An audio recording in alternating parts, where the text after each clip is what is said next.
Alrighty, everybody, welcome to the LTA show. I'm your host, Felix the Asian, and I've got a very special guest star, somebody you haven't seen, but excited to introduce him. His name's Tyler. Go ahead and talk a little bit about yourself. How you doing? What's up, Felix? What's up, guys? My name's Tyler. I am from the Bay Area. I currently go to school at Chico, California State Chico. And yeah, I'm just out here doing my thing. Nice, nice. And Mhm. what have you been up to lately? Because I know you had a little bit of moving and school started again.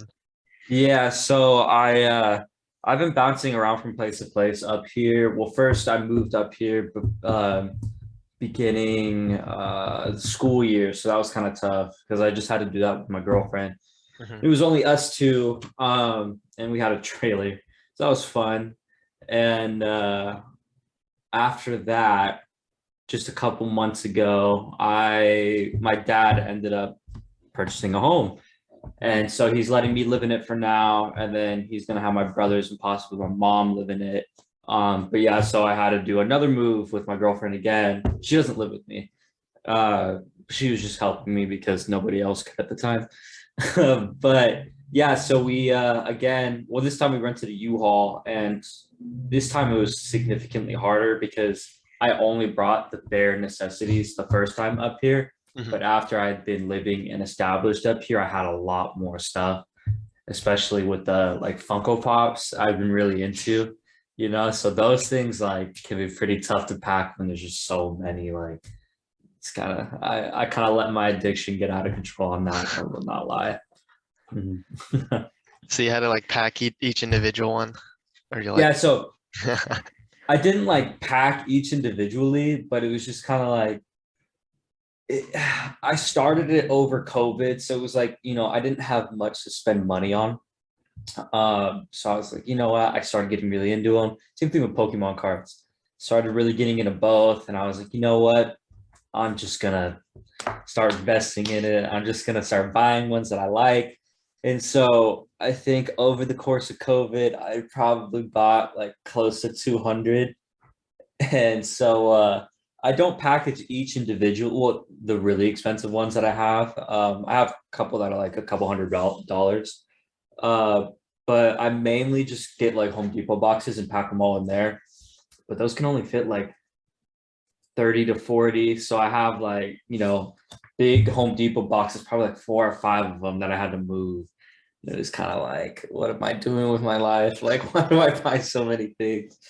Yeah, so I've been posting a lot on Facebook Marketplace recently and just trying to offload a lot of them that I don't necessarily want anymore. So, oh wow. mhm. And how is Facebook Marketplace? Because I know it's like similar to eBay, but like I don't Mhm. know exactly. Is it like Craigslist, kind of like you post it, somebody meets you? So I would relate it more to Craigslist than I would to eBay because with eBay, it's a lot easier on eBay. However, I don't like to deal with shipping at all. Um, eBay does make it really easy when you ship because they provide you with a tracking slip, Hmm. or a packing slip with a tracking number on it. At least when I sell Pokemon cards, that's what they've done, and it's cheap to ship it on that.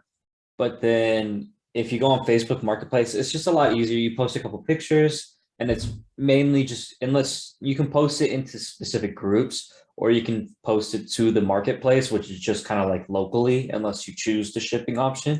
And then at that point, it's just Craigslist. Anybody in the area that can see your post will message you, is this available? And then I live 30 seconds away from Safeway. So the past two times that I've sold something, one of the Funko Pops, I'd be like, hey, can you meet me at Safeway? So that way, they don't know where I live. Hmm. But it's actually really easy. It's not hard at all. I really like doing it. And there's no fee, obviously, because it could be all cash. Oh, So, nice. mhm. But it's not like, isn't it kind of like a little scary though, because you don't know what the person's gonna be like, and Yeah, yeah. There's definitely been times where like you can kind of get the vibe of somebody who messages you. Like you can tell if it's a bot or if they're not actually interested in what you're selling. And so usually I kind of ask a few questions about it just to make sure they're like a legit person. And then one thing with Facebook too is you can open up their Facebook profile directly and then kind of skim through it just to make sure that like you might think like this person is legit and actually interested in it rather than like just trying to have you meet at a place to take advantage of you or whatever. And that's why usually I always choose a public place rather than like my home because you never know, like you might get that one person that is really just trying to take advantage of you, you know? Hmm. There's just bad people out in the world. But so yeah, that's why I always choose Safeway. Plenty of potential witnesses, you know. And so yeah, it's totally fine. I don't know. I think the first couple times you do it, it is a little nerve wracking because you really don't know who you're meeting up with. Hmm. Um, I just thought of this one story. Totally unrelated. Actually, it is kind of related. I'll talk about that in a second. But yeah, after you get used to it, it's really not a big deal. But anyway, so the story I just thought of, it's an example of a time where I didn't know the person I was meeting up with. And I genuinely thought I was going to get jumped, but it wasn't in the context of selling something. It was Tinder. So What? yeah, so basically, back 4 or 5 years ago, I was single and so I was on Tinder a lot. And this one time, I never had good luck because I'm not photogenic whatsoever. I never took good photos of myself. So I never had matches, barely talked to anybody on there. And then this one day, this one girl messaged me like, meet up with me tonight, right? And I was like, it was so direct. And I was so thrown off because I'm like, what? This has never happened to me before. What do you mean? Like, and so I asked her questions. So I'm like, meet up where? And she sent me an address. It was in Millbrae and I lived in Rapid City. And I'm just like, what the hell is going on here? Like, there's no way this girl is serious. So I sent out my location. I shared my location, like my active location with a few friends. And I was like, hey guys, like, I'm going to this place. This girl wants me to meet her, but I think I might be getting jumped. I don't know. So I was like, keep my location. If I don't respond, I'm meeting her at say 11. If I don't respond to you at 11:15, letting you know things are going okay. Go to my last location to come pick me up because I'm probably on the road with the shit beaten out of me. And yeah, I was pretty nervous that night, but nothing ended up happening anyway. So Good to stay but, cautious though. yeah, 100%. Same thing actually happened to my younger brother too, because he's just like me, and I told him the same story. I told him to do the same thing, and I'm pretty sure he did it with his friends. It's funny. Nice, nice. Mm. So when you're like moving, this is a little off topic, but when you're moving like the Funko Pops, you mentioned a little bit about Pokemon. Did you have to like take in your collections like sealed, or was it like open cards? Um, that's another thing I've just got way too many of. What started it was again over COVID. I hadn't bought Pokemon cards in years, and I had bought one of the Black Friday tins. I think the black it was around Black Friday, like during the first year of COVID, right? Hmm. And so I always knew that Charizards were the ones everybody wanted. It was the coolest Pokemon, and it was one of those tins that had the random assortment packs, probably like Sun and Moon, Sword and Shield base set, and a Darkness Ablaze. And so I'm opening it up with my girlfriend. Her and I decided to get one. We shared it. I'm going through the Darkness Ablaze, and I had no idea what cards came in the set. And then I flipped the card, and it's Charizard, right? And this is when Darkness Ablaze had just recently come out. So I think the Charizard was like 150-ish, 100-ish. So it was still up there. Now it's not as expensive. But it kind of just blew my mind because I was like, holy crap, like, what the hell? I just pulled $100 card. Like, what is this? And so after that, I kind of spiraled out of control again, trying to relive, that childhood nostalgia, and just having money kind of burning a hole in my pocket over COVID. Um, I ended up buying way too many. So to answer your question about, what I have a box just full of bulk. I have one PSA card, one PSA slab. It's a muck. I bought it for like $20 off eBay just because. Um, I bought a lot of those the magnetic holder cases that are hard plastic, and then I put a soft sleeve over them, and I put a lot of my expensive cards in there. So like a base set Charizard, it's really beat up, but it's really cool. Uh, a Blastoise, a Venusaur, just a lot of different. I love old school cards. And so that was tough because it's not like the boxes for my bulk don't take up a lot of space, but with all the cards I have in them, they get really heavy, like surprisingly heavy. Mhm. And I probably have like, excuse me, like three boxes full of just bulk. And what I've been doing is I go through them, and so I've been taking out all the rares, all the trainers, and all the like I take out all the energies and the codes and I toss them to the side, right? I sometimes send codes to you and sometimes I post them online and people actually buy them, right? But anyway, so I have uh I have the rares that I've been posting on TCG Player. I have the trainers that I've been posting on TCG Player, and usually I range them from anywhere between like a quarter to $1, depending on like how in demand they are. It breaks it all down on the website, and then a lot of the like ultra rares and the hyper rares or whatever I get, I post on there too. And I've probably made like, I mean, this is over the course of a few months, and then between my moves, I always stop for a long time. Mhm. But I've probably made like $400, I want to say, off TCG Player. Wow. Yeah, it's pretty cool. And it's the hardest thing is just it's entering all your cards because you have to enter them in one by one. Unless you have like five of the same ones and you just enter in five for that card. But yeah, you have to search each card individually. And then once you open that, you have to enter how many cards in you have for what kind of condition for the card is in. So all mine are packed fresh, so I only put near mint. But definitely, it takes a little bit of work, but you can definitely make some money off of it. And it's always kind of cool when you get an order because like, oh, someone ordered something for me, let me ship it out. And so I just throw a couple stamps on it if it's a cheap card, put it in a little envelope, and then I send it out on its way. So. Nice. Mhm. I've always Cool. wondered what it's like selling like cards and like shipping it because I've always been kind of interested in it, but then like Mhm. the thought of like I gotta like get the packaging, I gotta print out the label, and I gotta go to I gotta go to like UPS or something and drop it off or something like that. So, what I use for probably 90% of my cards is just a little envelope like this, right? Hmm. Just a little, what is this? 4 3/8 inch by 5 3/4 inch.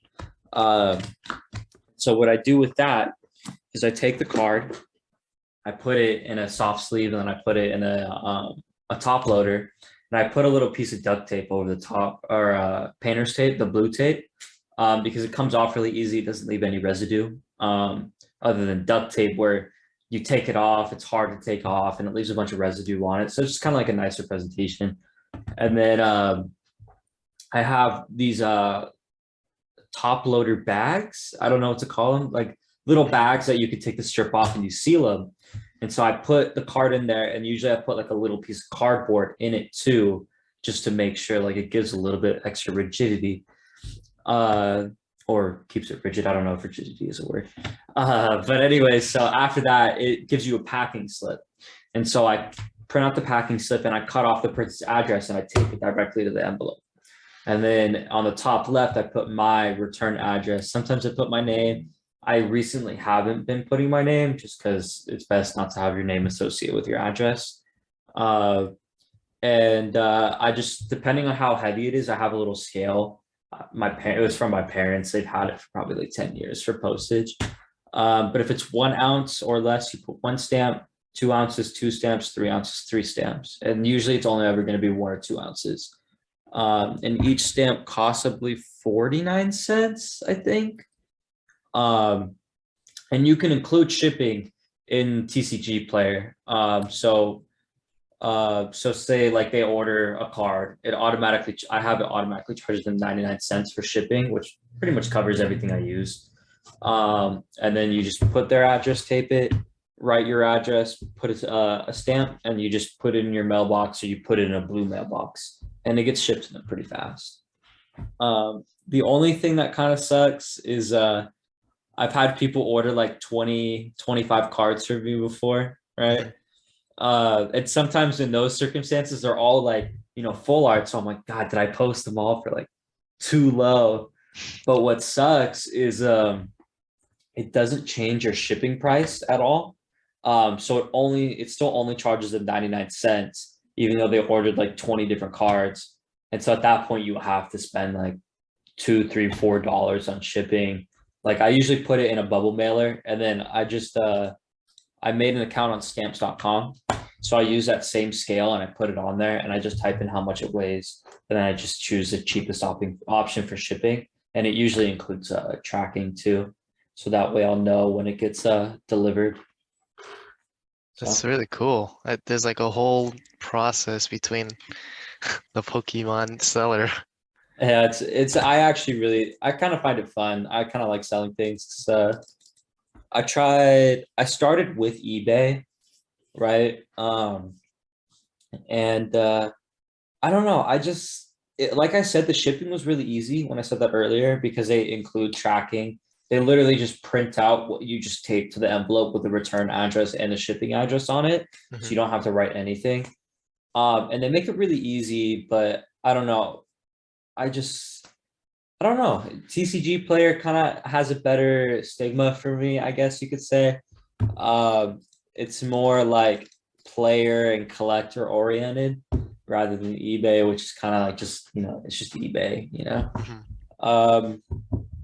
But yeah, I started with eBay, and then I just landed on TCG player, and I've just kind of, oh, you know what it is? It's a lot easier to put your inventory on here, because with eBay, there's no, with TCG player, they have every card ever existed in their database. So you just search the card and you type in one. So it shows you have one in your inventory. With eBay, you can't do that. Your posts depend on just your photos and your title, and then whatever kind of categories you give it. So in terms of posting bulk, TCG player is significantly easier. Definitely significantly. Wow. Have you used any other selling platforms? Like I know there's Mercari and there's StockX and So yeah, I have never used Bakari. My friend Gio has, though, and he's also sold a lot of his Pokemon cards. But these were all his old school ones. So he had like first edition, Jungle, first edition, oh my God. It's not Jungle, it's not base set, it's Fossil. He had first edition Fossil, and he had base set, and he had a bunch like Neo, Genesis, or whatever. And so he sold a lot of those too off of Mercari. And I think that is kind of like Facebook Marketplace a little bit more. But you can ship, and I think it does include I'm not entirely sure. But I know he did find it pretty easy to use that. And then I've used StockX before, but I actually used it for sneakers back in the day. Because that's another thing I'm actually really into, or was into. I guess I'll speak about that for a second. But yeah, some of my favorite shoes are Jordan 1s. I just love the way they look. They don't look good on me, but I love the way they look, right? So I have a lot of pairs that I always bought, and I'm like, I'm gonna wear these, I'm gonna wear them, but I never did. But one of my favorite shoes are ones that I waited in line for like 4 hours for, right? So this was back 2015, 2016, maybe 2017, when like there were more like in-store releases now or then than there are now. So now everything's basically just based off the Nike sneaker app. And so I went and stood in line at Shoe Palace. I think I got there like 2 hours early. So I'm waiting in line, and I brought my brother, so that way because it's one pair per person, right? So I brought my brother so I could get 2 pairs. And I told him too, I would either give him a little bit of money or I'd give him the shoes. And I also was assuming that they would have every size by the time I got up there. Okay. But so I'm standing in line, there's probably like 30 to 40 people in front of me. And all these people that are going in and coming out, I see them with multiple pairs each. And I'm like, what the hell? I thought it was 1 pair per person. And then some people, like, I'm a little bit of a shy guy. I'm not very confrontational. I see some people get out of line after they bought their shoes and they hop back in line with like different clothes. And I'm like, what the hell, man? This is messed up. And so luckily, I finally get up to the front, right? Me and my brother walk in, and then these 2 people are in front of me, right? Or behind me, sorry. Only 4 pairs left, right? And if I was probably like 5 minutes later, I wouldn't have gotten shoes. I would have wasted my time. And so we get in there, and they had like size 7, size 8, size 9, and size 12, right? And so I kind of looked at them and I was like, none of these are my size. Like, this sucks. I'm gonna have to resell them anyways. And so I was like, what size do you guys need, to the people behind me? And they're like, oh, I'm a size 9. And I was like, all right, I'm gonna take the size 8 and the 12. You guys can have the 9 and like the 7 or the 6 or whatever. And they're like, oh, cool, thank you so much. And I was like, yeah, it's whatever. And so my brother and I, we bought the shoes. Well, I paid for them, but I bought the shoes for the 2 of us. Then we left. So after 4 hours, we got 2 random sizes of shoes, right? I go to sell them online, and my friend hit me up, and he has a pretty small foot, right? He's like, hey, bro, like, I see you got the size 8 and they run a little big. I'm an 8.5, 9. He's like, is it cool if I like buy them off you? I was like, yeah, totally, right? This is one of my really good friends. His name is Vincent. And I was like, yeah, it's totally fine, right? But I swear to God, right when I said it was okay, I got a notification from StockX that that size had just sold, right? And so I felt so bad because I can't cancel it. Otherwise, I would be charged. And so I sold them for $260, right? Mm-hmm. And so he was super upset. And let's see what they're going for now. But anyway, so I sold those for $260. And then the size 12 was, I think, a little bit more in demand. So I think I sold those for like $285. Here, I'll tell you right now. Let's see. So size 8 I actually sold for $295, and the size 12 I sold for $280. And I really wish I would have held on to these a little bit longer, but I wanted to sell them so I could buy back my pair. So I sold those, took the extra cash, and then I bought a size 10. Oh, that's odd. It's not on here. Oh, I bought it from a friend. That's right. So I bought one for like $275, right? So I made a little bit of money. I didn't give any money to my brother, which is what he's still upset about. But anyway, so that same pair of shoe is now, let's see, size 8. Size 8 is currently going for $620. Wow. The size 12 is going for $750. So I kind of blew it there. I should have held on to them a little bit longer because the price of those exploded. It was kind of crazy. And since then, I really still enjoyed buying sneakers until probably the past couple of years, probably around COVID, actually, when everything closed. Because everything obviously just instantly went online oriented. And so when they started doing releases, like basically specifically over the Nike sneaker app, it was just kind of, you maybe had like a 10% chance of getting them. And even then, sometimes it didn't seem like it. And so my girlfriend, Alyssa, had made an account. And so she had started trying to help me get some drops, right? And I don't know how. The first one she ever tried for, right? It was a 3-pair release. All 3 of them were the same, just 3 different colorways. They were the Nike Sakai Wall Nike Sakai's, right? She ended up getting 2 out of the 3 pairs. So she entered in 3 times and she got 2 out of 3. I didn't get anything, right? But luckily she was very nice. She bought them in my size, which I'm very thankful for. So I still have those. Those are some of my favorite shoes. but after that, like she was the only one that would get releases, right? She would get them a lot more frequently than I would, probably like about 50% more. And so I tried looking up tips like, why is my girlfriend getting shoes and not me? Like, what the hell is going on here? And I saw this one post that a guy said he had a similar problem. And so what he did is he set his gender to female, right, Mhm. on the app. And then he set his preferred shoe size to the female equivalent to his male size. All right. And so I was like, you know what? I'm going to give it a try. Right. So I think my female size is a 12 and a half or 13. And I'm a size 10 and a half met. So usually, oh no, it's a size and a half. I'm sorry. So I'm a 10 and a half. So that would be 11, 12. Right. Mhm. So set my gender to female, shoe size 12 and a half or 12 female. Right. Swear to God, the first release right after that, I ended up getting them. I could not believe it. I was like, this is such BS. Like, I don't know what it was with. I'm assuming it's something with Nike's like outreach, I guess you can call it. Um, I don't know why it seemed like I saw that post, so it kind of gave speculation to myself, and then it almost kind of confirmed it, especially with Alyssa getting more releases than me, that like Nike was selecting girls to receive them more than guys, which is kind of weird.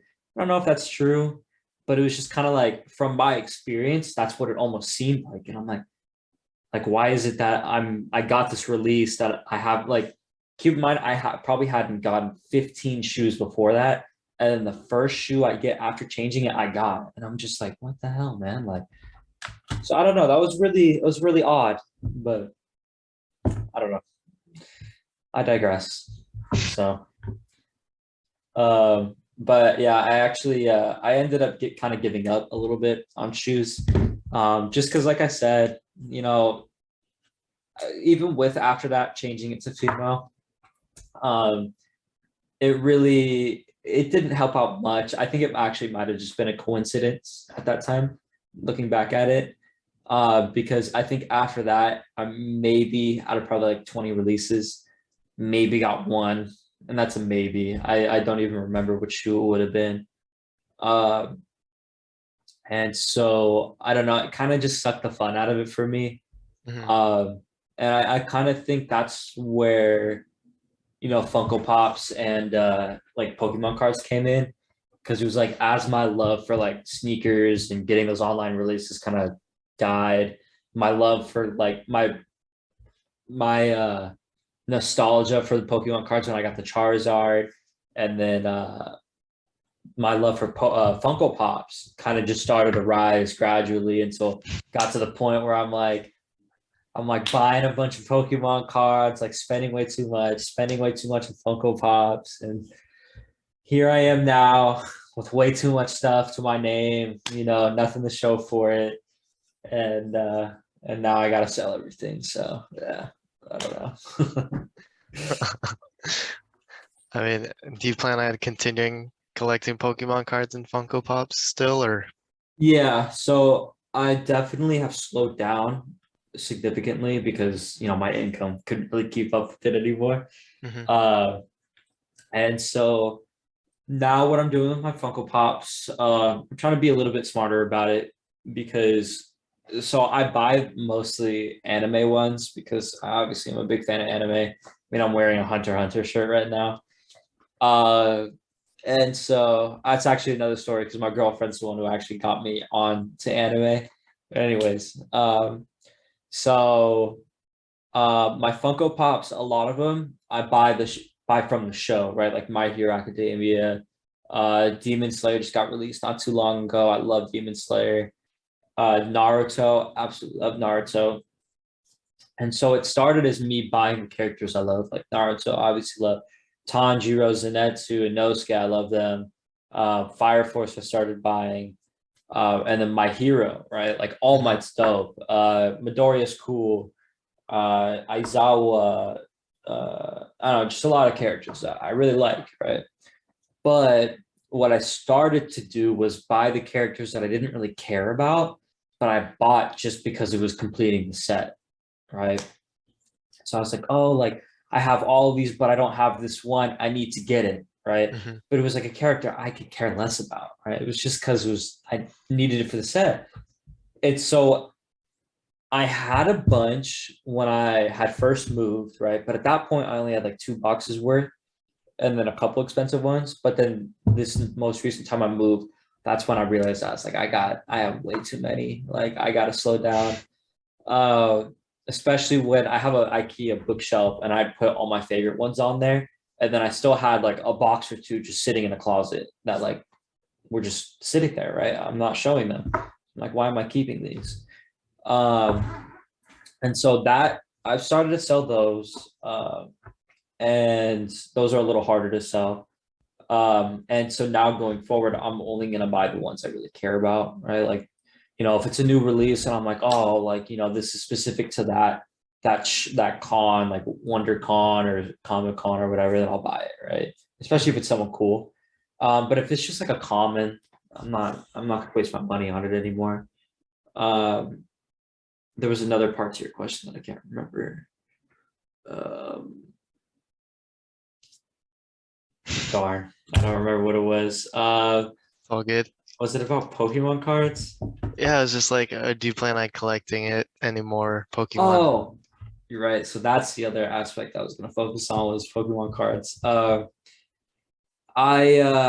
I'm still going to collect Pokemon cards. I think the worst point I was at in terms of collecting was I went to Target and they had like this was when it had just peaked like after the Logan Paul video and whatnot. And so you could never find anything in store. And I just so happened to be at Target. I think I was buying groceries. Just so happened to be at Target the same time the person was restocking. And so I had first dibs, right, with this other guy that was there. And it was only the two of us. And I saw a bunch of it wasn't Shining Fates. It was the one with the shiny Charizard. Was it Uh, Darkness sh Ablaze? uh, Darkness No, Split Champions Path? Champions Path, yes. Uh, so she had just restocked a bunch of Champions Path, and I think I had a little bit of peer pressure because the guy that was next to me, he called his friends and he's buying. I think he bought like 10 of the ETB? old no the ultra premium collection that were $100 each, the black boxes Oh my with gosh. like the 3 drawers, right? They came with the gold Zacian and Zamazenta. Yeah, yeah, yeah. Um, So he bought 10 of those, right? And I was like, fuck, man. Cause I bought like 2, 3 ETBs because I never saw them. And then he was like, oh, you're only gonna buy these. He's like, man, you got first dibs, you gotta get more. And I was like, God damn it. So I bought 8 ETBs, right? And I was like, you know what? I'll resell them, whatever, right? So at that point, I had kind of a bad mindset because I was like, I'll just make some money off of it, right? Instead of like enjoying it. But what really, really messed me up, but I was like, you know what? I have a bunch of ETBs. I'm at least gonna open one for myself. I'll sell the other ones later. Open one, and probably the third pack in, I pulled the shiny Charizard, and it just blew my mind because I was like, holy crap! This is now the most expensive card I own. This was like a $300 card, 250 at the time, and I was like, oh my god! And this is only my first box and my third pack, right? So I remember texting my girlfriend and I was like shaking, right? And I was like, holy crap. I was like, there has to be more. Like, there's gonna be more. Because if I open one more, I basically made all my money back. So I was like, I need to keep going. I need to open another one, right? I opened one, nothing, right? I was like, you know what? I'm not gonna do it. Ended up opening another one, nothing, right? I was like, okay, that's 3 out of 8. I still have one. There's 5 more. There has to be another one. So I opened it again. And it just kept happening. And I ended up opening all of them. And surprise, surprise, the first box that I opened was the only one with a shiny Charizard. And so that crushed me. And then a little while later, I think Target had a pricing error. And so they had those double boxes that came with like four Yeah, or four five four packs, packs. right? And so it was, I think at the time it was like $20 or $30 because it came with a jumbo card and then it came with a promo card in the front, Mhm. like a coin and probably like a pin. No, not a pin, a coin. Um, and so I think it was $30, right? And so Target online, I believe, had a pricing error, right? So instead of $30 online, they were selling for $10. They're discounted $20. So I Okay. grabbed 10 boxes, right? I went up to the front and I was like, hey, she started ringing them up. They're all $30 each, right? What is that? That's $300 because I got 10. And I was like, Mhm. hey, like I showed her the screenshot and I was like, these are discounted, right? And she's like, okay, no problem. Right. She didn't look it up. She didn't like question me or anything. She was like, okay, right. Adjust all of them $300 down to $100 for 10 boxes, right? What was that, 40 packs? So I was like, fuck, man. And so I ended up again opening all of them. I really shouldn't have. And I opened those with my girlfriend. And so I gave her a box. I took a box. We kind of kept going. We're opening them, right? And she ends up gasping and she like puts it close to her chest, right? And she's like, this one's really pretty. I opened it, I want it, right? And I was like, whatever. What's it gonna be? I was like, it's obviously a rainbow card. She thinks it's pretty, or like some ultra rare. I was like, yeah, go ahead, right? It's yours. And she's like, you promise? And I was like, yeah, I promise. She's like, okay, cool. I pulled the Rainbow Charizard. And I was like, are you fucking kidding me? I was like, hell no, that's not yours. It's mine. I paid for it. She's like, but you just said it's mine. And I was like, okay, that's before I knew it was a Charizard. Like, that's not cool. Like, you can't do that. And so, I don't know.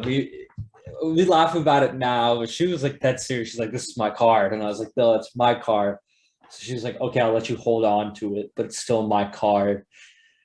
So that was that. And I've had to trade her a bunch of other cards to finally say it's my card.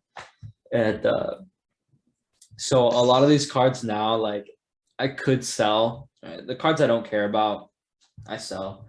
But like cards like that, where like there's a specific memory with it, like Mhm. I don't really see myself kind of like letting those go just because of the story. You know what I mean?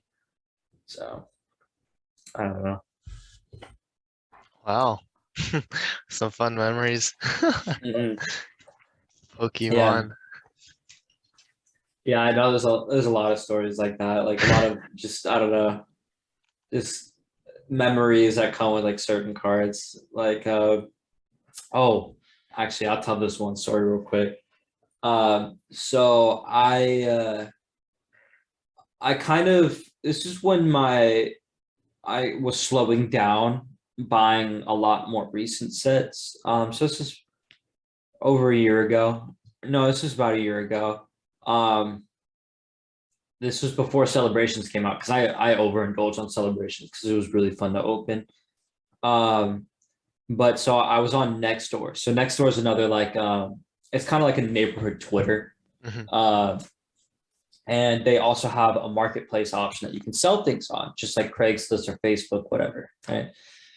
So I'm on it, and from time to time, I'd always search up Pokemon cards, see if anybody's like selling anything good or like their collections. And so I see this one dad, right? Posted Pokemon cards like 20 minutes before I had opened it, right?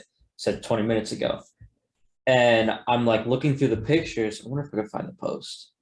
I'm looking through the pictures and I see it. This is like, he said in the description, selling my son's collection, like message me if you're interested, right?